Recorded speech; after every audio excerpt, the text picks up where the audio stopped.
नमस्कार, story cart में आपका बहुत बहुत स्वागत है। आज की कहानी का शीर्षक है दूध का दाम। मुंशी प्रेमचंद जी ने इस कहानी में जात पात, ऊंच नीच, छुआछूत जैसी समस्याओं का वर्णन किया है।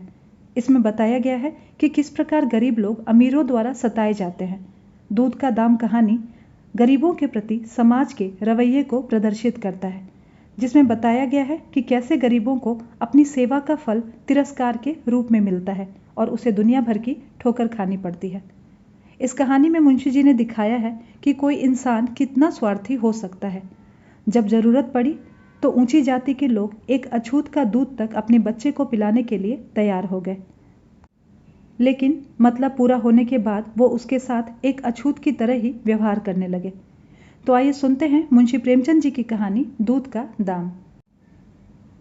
अब बड़े बड़े शहरों में दाई, नर्स और लेडी डॉक्टर सभी पैदा हो गई हैं, लेकिन देहातों में बच्चों की डिलीवरी करवाने के लिए भंगिनें ही हुआ करती थीं और आने वाले समय में इसमें कोई बदलाव होने की आशा नहीं थी। बाबू महेशनाथ अपने गांव के जमींदार थे, पढ़े लिखे थे और डिलीवरी की व्यवस्था में सुधार की ज़रूरत को मानते भी थे, लेकिन इसमें जो बाधाएं थीं उन्हें कैसे जीता जाए। कोई नर्स देहात में जाने के लिए तैयार नहीं हुई और बहुत कहने सुनने पर राजी भी हुई तो इतनी लंबी चौड़ी फीस मांगी कि बाबू साहब को सिर झुकाकर चले आने के सिवा और कुछ न सूझा। लेडी डॉक्टर के पास जाने की उनकी हिम्मत ही नहीं पड़ी। उसकी फीस पूरी करने के लिए तो शायद बाबू साहब को अपनी आधी जायदाद ही बेचनी पड़ती। इसलिए जब 3 लड़कियों के बाद चौथा लड़का पैदा हुआ तो फिर वही गूदड़ और उसकी पत्नी ही याद आए।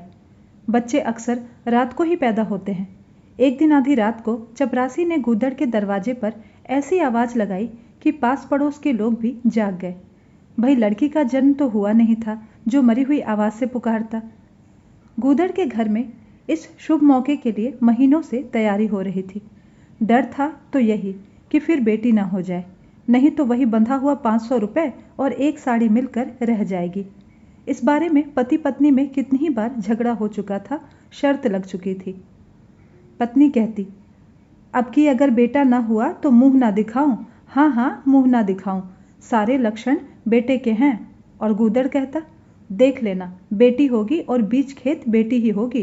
बेटा निकले तो मूछें मुड़ा लूंगा। हाँ हाँ, मूछें मुड़ा लूंगा। शायद गूदड़ समझता था कि इस तरह अपनी पत्नी में बेटे की कामना को मजबूत करके बेटे के आने के लिए रास्ता साफ कर रहा है। भूंगी बोली, अब मूछ मुड़ा ले दाढ़ी जार, कहती थी ना बेटा होगा, मगर सुनता ही नहीं था, अपनी ही रट लगाए जाता था।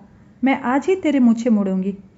गूदड़ ने कहा, अच्छा मूंड लेना भली मानस, मूछें क्या फिर निकलेंगी ही नहीं।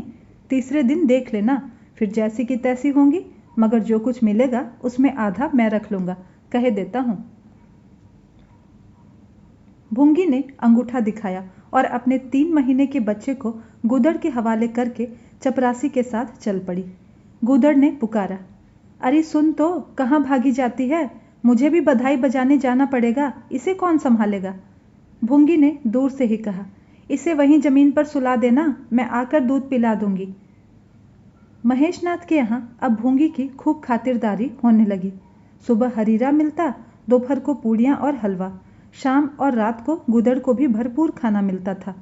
भूंगी अपने बच्चे को दिन रात में 1-2 बार से ज़्यादा दूध नहीं पिला सकती थी। उसके लिए ऊपर के दूध का बंदोबस्त किया गया था। भूंगी का दूध बाबू साहब का भाग्यवान बच्चा पीता था और यह सिलसिला 12वें दिन भी बंद नहीं हुआ। मालकिन मोटी ताजी थी, पर अब की बार कुछ ऐसा संयोग हुआ कि उन्हें दूध ही नहीं हुआ। तीनों लड़कियों की बार इतना दूध होता था कि लड़कियों को बदहजमी हो जाती थी। अब की एक बूंद भी दूध नहीं हुआ, इसीलिए भूंगी दाई भी थी और दूध पिलाने वाली माँ भी। मालकिन कहती, भूंगी हमारे बच्चे को पाल दे, फिर जब तक तू जिए बैठकर खाती रहना।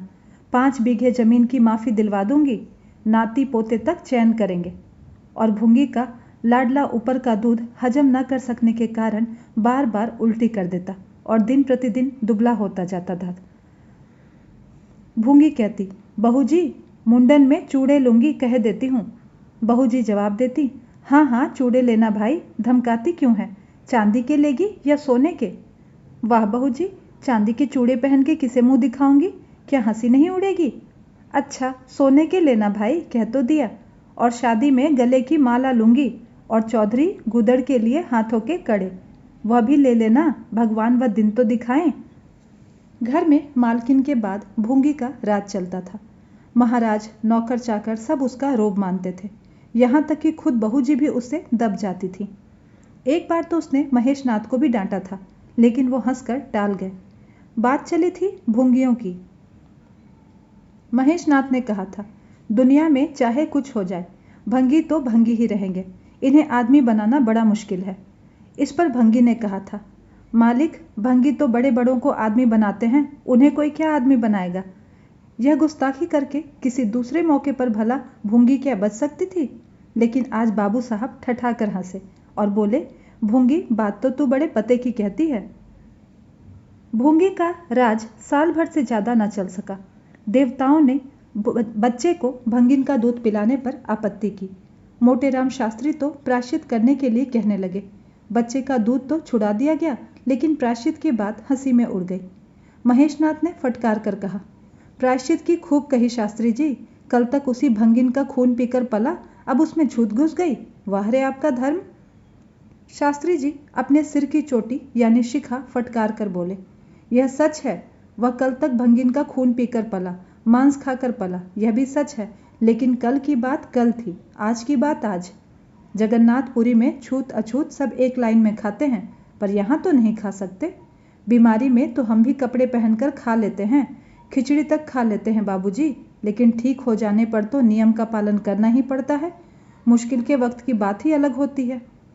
तो इसका यह मतलब हुआ कि धर्म बदलता रहता है, कभी कुछ और कभी कुछ। और क्या, राजा का धर्म अलग, प्रजा का धर्म अलग, अमीर का धर्म अलग, गरीब का धर्म अलग। राजा महाराजा चाहें जो खाएं, जिसके साथ खाएं, और जिसके साथ चाहें शादी करें, उनके लिए कोई बंधन नहीं है। पैसे वाले लोग हैं, बंधन तो बीच वालों यानी मिडिल क्लास के लिए है। प्रायश्चित तो नहीं हुआ, लेकिन भूंगी को गद्दी से उतरना पड़ा। हाँ, दान दक्षिणा इतनी मिली कि वह अकेले नहीं ले जा सकी, और सोने के चूड़े भी मिले। एक की जगह 2 नई सुंदर साड़ियां मिली, मामूली नहीं जैसी लड़कियों के समय मिली थी। उसी साल प्लेग ने महामारी का रूप लिया। गूदड़ उसकी चपेट में आ गया और चल बसा। अब भूंगी अकेली रह गई, पर घर बार वैसे का वैसा चलता रहा। लोग ताक लगाए बैठे थे कि भूंगी अब गई अब गई। फलां भूंगी से बातचीत हुई, फलां चौधरी आए, लेकिन भूंगी नहीं, न कहीं गई और न कहीं आई। यहाँ तक कि 5 साल बीत गए और उसका बच्चा मंगल कमजोर और हमेशा बीमार रहने पर भी दौड़ने लगा। बाबू साहब के बेटे सुरेश के सामने वो पिद्दी सा लगता था, दुबला पतला और कमजोर। एक दिन भूंगी महेशनाथ के घर का नाला साफ कर रही थी। वहां महीनों से गंदगी जमा हो रही थी, जिससे आंगन में पानी भरा रहने लगा था। वो नाले में एक लंबा मोटा बांस डालकर जोर जोर से हिला रही थी। उसका पूरा दाहिना हाथ नाले के अंदर था कि अचानक उसने चिल्लाकर हाथ बाहर निकाला, और उसी वक्त एक काला सांप नाले से निकलकर भागा। लोगों ने दौड़कर उसे मार तो डाला, लेकिन भूंगी को नहीं बचा सके। वो समझे पानी का सांप है, जहरीला नहीं होगा, इसीलिए लापरवाही की गई। जब जहर शरीर में फैल गया और लहरें आने लगी, तब पता चला कि वह पानी का सांप नहीं, जहरीला सांप था। मंगल अब अनाथ था। वो दिन भर महेश बाबू के दरवाजे पर मंडराया करता। घर में इतना जूठा खाना बचता था कि ऐसे 10-5 बच्चे पल सकते थे। खाने की कोई कमी नहीं थी।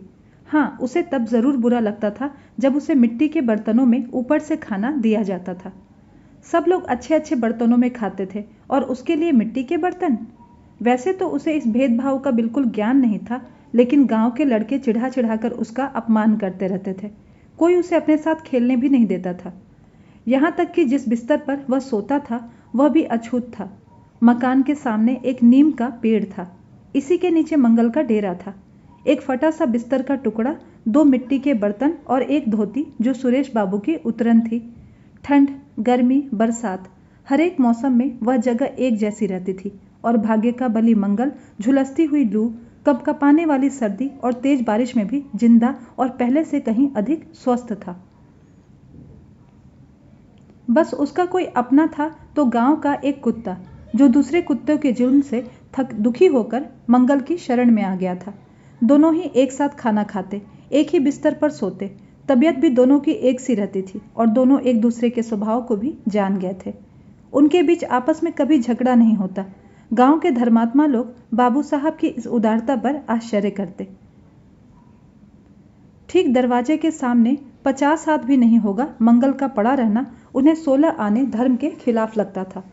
छी, यह हाल रहा तो थोड़े ही दिनों में धर्म का अंत ही समझो। भुंगी को भी भगवान ने ही रचा है, यह हम जानते हैं। उसके साथ हमें किसी तरह का अन्याय नहीं करना चाहिए, यह किसे नहीं मालूम। भगवान का तो नाम ही पतित पावन है, यानी हरेक को पवित्र करने वाला, हरेक का उद्धार करने वाला। लेकिन समाज की मर्यादा भी तो कोई चीज है। उस दरवाजे पर जाते हुए हिचकिचाहट होती है। अब गांव के मालिक हैं, जाना तो पड़ता ही है, लेकिन बस यही समझ लो कि घृणा होती है। मंगल और टॉमी में गहरी बनती थी। मंगल कहता, देखो भाई टॉमी, जरा और खिसक कर सो। आखिर मैं कहाँ देखूं? सारा बिस्तर तो तुमने घेर लिया है। टॉमी कुकू करता, दुम हिलाता और खिसक जाने के बदले और ऊपर चढ़ाता और मंगल का मुंह चाटने लगता। हर रोज शाम को मंगल एक बार अपना घर देखने जरूर जाता और वहां जाकर थोड़ा रो भी लेता। पहले साल फूस का छप्पर गिर पड़ा, दूसरे साल एक दीवार गिरी और अब सिर्फ आधी आधी दीवारें खड़ी थीं, जिनका ऊपरी भाग नुकीला हो गया था। यहीं उसे प्रेम और दुलार की दौलत मिली थी। वही यादें, वही प्यार उसे हर बार उस उजड़े हुए घर में खींच ले जाते और टॉमी हमेशा उसके साथ होता था। मंगल नुकीले दीवार पर बैठ जाता और जीवन के बीते हुए दिन और आने वाले सपने देखने लगता और टॉमी बार बार उछलकर उसकी गोद में बैठने की नाकाम कोशिश किया करता। एक दिन कई लड़के खेल रहे थे। मंगल भी पहुंचकर दूर खड़ा हो गया। पता नहीं क्या हुआ, या तो सुरेश को उस पर दया आ गई या खेलने वालों की जोड़ी पूरी नहीं पड़ पा रही थी। कह नहीं सकते, लेकिन तकदीर से आज मंगल को भी खेल में शामिल कर लिया गया। यहाँ कौन देखने आता है? क्यों रे मंगल, खेलेगा? मंगल बोला, ना भैया, कहीं मालिक देख लें तो मेरी चमड़ी उधेड़ दी जाएगी। तुम्हें क्या, तुम तो अलग हो जाओगे। सुरेश ने कहा, तो यहाँ कौन आता है बे देखने? चल हम लोग सवार सवार खेलेंगे, तू घोड़ा बनेगा और हम लोग तेरे ऊपर सवारी करके तुझे दौड़ाएंगे। मंगल ने शंका की, मैं हर बार घोड़ा ही रहूंगा कि सवारी भी करूंगा, यह बता दो। यह सवाल टेढ़ा था, किसी ने इस पर विचार नहीं किया था। सुरेश ने एक पल विचार करके कहा कि तुझे कौन अपनी पीठ पर बिठाएगा, सोच, आखिर तू भंगी है कि नहीं। मंगल भी कड़ा हो गया, बोला, मैं कब कहता हूं कि भंगी नहीं हूं, लेकिन तुम्हें मेरी माँ ने ही तो अपना दूध पिलाकर पाला था। जब तक मुझे भी सवारी करने को नहीं मिलेगी, मैं घोड़ा नहीं बनूंगा। तुम लोग बड़े चालाक हो, खुद तो मजे से सवारी करोगे और मैं घोड़ा ही बना रहूं। सुरेश ने डांट कर कहा, तुझे घोड़ा बनना पड़ेगा, और मंगल पकड़ने दौड़ा। मंगल भागा, सुरेश ने दौड़ाया। मंगल ने कदम और तेज किया, सुरेश ने भी जोर लगाया, मगर वह एक तो बहुत खा खा कर थुलथुल हो गया था और दौड़ने में उसकी सांस फूलने लगती थी। आखिर उसने रुक कर कहा, आकर घोड़ा बनो मंगल, नहीं तो जिस दिन हाथ आए बुरी तरह पीटूंगा। तुम्हें भी घोड़ा बनना पड़ेगा। अच्छा, हम भी बन जाएंगे। नहीं, तुम पीछे से निकल जाओगे, पहले तुम घोड़ा बन जाओ, मैं सवारी कर लूंगा, फिर मैं बनूंगा। सुरेश ने सचमुच चकमा देना चाहा था। मंगल की ये मांग सुनकर साथियों से बोला, देखते हो इसकी बदमाशी, भंगी है ना। तीनों ने मंगल को घेर लिया और उसे जबरदस्ती घोड़ा बना दिया। सुरेश ने चटपट उसकी पीठ पर आसन जमा लिया और टिक टिक करके बोला, चल घोड़े चल। मंगल कुछ देर तक तो चला, लेकिन उस बोझ से उसकी कमर टूटी जा रही थी। उसने धीरे से पीठ सिकोड़ी और सुरेश के नीचे से खिसक गया। सुरेश महोदय धम्म से नीचे गिर पड़े और रोने लगे। माँ ने सुना सुरेश कहीं रो रहा है। सुरेश कहीं रोए तो उनके तेज कानों में जरूर भनक पड़ जाती थी और उसका रोना भी बिल्कुल ही निराला होता था, जैसे छोटी लाइन के इंजन की आवाज। वो नौकरानी से बोली, देख तो सुरेश कहीं रो रहा है, पूछ तो किसने मारा। इतने में सुरेश खुद आंखें मलता हुआ आया। उसे जब रोने का मौका मिलता तो माँ के पास फरियाद लेकर जरूर जाता था। माँ मिठाई या मेवे देकर उसके आंसू पोंछ देती। खुद थे तो 8 साल के, मगर ये बुद्धि जो थी वो बिल्कुल मोटी। हद से ज्यादा प्यार ने उसकी बुद्धि के साथ भी वही किया था जो हद से ज्यादा खाना ने उसके शरीर के साथ। माँ ने पूछा। क्यों रोता है सुरेश, किसने मारा? सुरेश ने रोकर कहा, मंगल ने छू दिया। माँ को विश्वास नहीं हुआ। मंगल इतना सीधा और कमजोर था कि उससे किसी तरह की शरारत की शंका न होती थी। लेकिन जब सुरेश कस्में खाने लगा तो विश्वास करना जरूरी हो गया। उन्होंने मंगल को बुलाकर डांटा। क्यों रे मंगल, अब तुझे बदमाशी सूझने लगी? मैंने तुझसे कहा था सुरेश को कभी मत छूना, याद है कि नहीं? बोल। मंगल ने दबी आवाज में जवाब दिया। याद क्यों नहीं है? तो फिर तूने उसे क्यों छुआ? मैंने नहीं छुआ। तूने नहीं छुआ तो वह रो क्यों रहा था? वो नीचे गिर पड़े इसलिए रोने लगे। एक तो चोरी, ऊपर से सीना जोरी। देवी जी ने दांत पीस कर रह गईं। अगर मंगल को मारती तो उसी पल नहाना पड़ता। छड़ी तो हाथ में लेनी ही पड़ती और छूत का बिजली का करंट इस छड़ी के रास्ते उनके शरीर में चला जाता। इसलिए जहां तक हो सका गालियां दे दी और हुक्म दिया कि अभी तो यहां से निकल जा, फिर जो इस दरवाजे पर तेरी सूरत नजर आई तो खून पी जाऊंगी। मुफ्त की रोटियां खा खाकर शैतानी सूझती है। मंगल के मन में मान का भाव तो क्या होता है, लेकिन हाँ, डर जरूर था। उसने चुपके से अपने बर्तन उठाए, बिस्तर का टुकड़ा बगल में दबाया, धोती कंधे पर रखी और रोता हुआ वहां से चल पड़ा। अब वह यहाँ कभी नहीं आएगा। यही तो होगा कि भूखों मर जाएगा।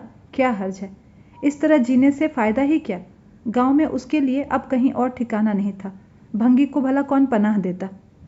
वो उसी खंडहर की ओर चला जहां अच्छे दिनों की यादें उसके आंसू पोंछ सकती थी, और खुद वहां जाकर खूब फूट फूट कर रोया। उसी पल टॉमी भी उसे ढूंढता हुआ वहां आ पहुंचा और फिर दोनों अपनी तकलीफ और दर्द को भूल गए। लेकिन जैसे जैसे दिन की रोशनी ढलने लगी, मंगल की उदासी और दुख भी कम होता जा रहा था। बचपन को बेचैन करने वाली भूख शरीर का खून पी पीकर और भी शक्तिशाली होती जा रही थी। अब की आंखें बार बार बर्तनों की ओर जाती।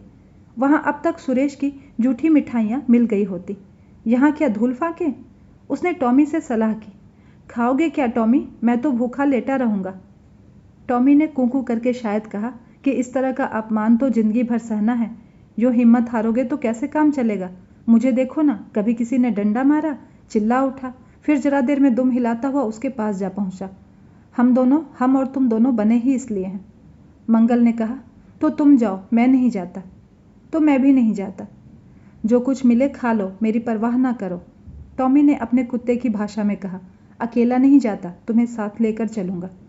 भूखे मर जाओगे तो क्या तुम जीते रहोगे? मेरा सगा कौन बैठा है जो रोएगा? यहाँ भी तो वही हाल है भाई। जिस कुतिया से मैंने प्रेम किया था उसने बेवफाई की और अब वो कल्लू के साथ है। खैरियत यह हुई कि अपने बच्चे लेते गई, नहीं तो मेरी जान मुश्किल में पड़ जाती। 5-5 बच्चों को कौन पालता? एक पल के बाद भूख ने एक दूसरी योजना सोच डाली। मालकिन हमें खोज रही होंगी क्या टॉमी? और क्या, बाबूजी और सुरेश खा चुके होंगे। नौकर उनकी थाली से जूठन निकाल लिया होगा और हमें पुकार रहा होगा। बाबूजी और सुरेश दोनों की थालियों में खूब घी रहता है, और वह मीठी मीठी चीज, हाँ, मलाई भी। सबका सब कचरे में डाल दिया जाएगा। देखें हमें कोई खोजने आता है कि नहीं। खोजने कौन आएगा? तुम क्या कोई पंडित हो? एक बार मंगल मंगल चिल्लाएंगे और बस थाली नाले में उड़ेल दी जाएगी। अच्छा तो चलो चले, मगर मैं छिपा रहूंगा। अगर किसी ने मेरा नाम लेकर न पुकारा तो मैं लौट आऊंगा, यह समझ लो। दोनों वहां से निकले और आकर महेशनाथ के दरवाजे पर अंधेरे में दुबक कर खड़े हो गए। मगर टॉमी को सब्र कहाँ। वह धीरे से अंदर घुस गया। देखा महेशनाथ और सुरेश थाली पर बैठ गए थे। वो आंगन में धीरे से बैठ गया, मगर डर रहा था कि कहीं कोई डंडा ना मार दे। नौकरों में बातचीत हो रही थी। एक ने कहा, आज मंगलवार दिखाई नहीं देता। अरे मालकिन ने डांटा था इसीलिए भागा है, शायद दूसरे ने जवाब दिया। अच्छा हुआ जो निकाल दिया गया, सुबह सुबह भंगी का मुंह देखना पड़ता था। मंगल और अंधेरे में खिसक गया। उसकी उम्मीद गहरे पानी में डूब गई। महेशनाथ थाली से उठ गए। नौकर उनका हाथ धुला रहा था। अब वो हुक्का पिएंगे और सो जाएंगे। सुरेश अपनी माँ के पास बैठा कोई कहानी सुनता सुनता सो जाएगा। गरीब मंगल की किसे चिंता थी। इतनी देर हो गई पर किसी ने भूल से भी नहीं पुकारा। कुछ देर तक वह वहां निराश सा होकर खड़ा रहा। फिर एक लंबी सांस खींचकर जाना ही चाहता था कि नौकर पत्तल में थाली का जूठन लेकर आता दिखाई दिया। मंगल अंधेरे से निकलकर रोशनी में आ गया। अब मन को कैसे रोके। नौकर ने कहा। अरे तू यहाँ था, हमने समझा कि कहीं चला गया। ले खा ले, मैं तो फेंकने ही जा रहा था। मंगल ने दीनता से कहा।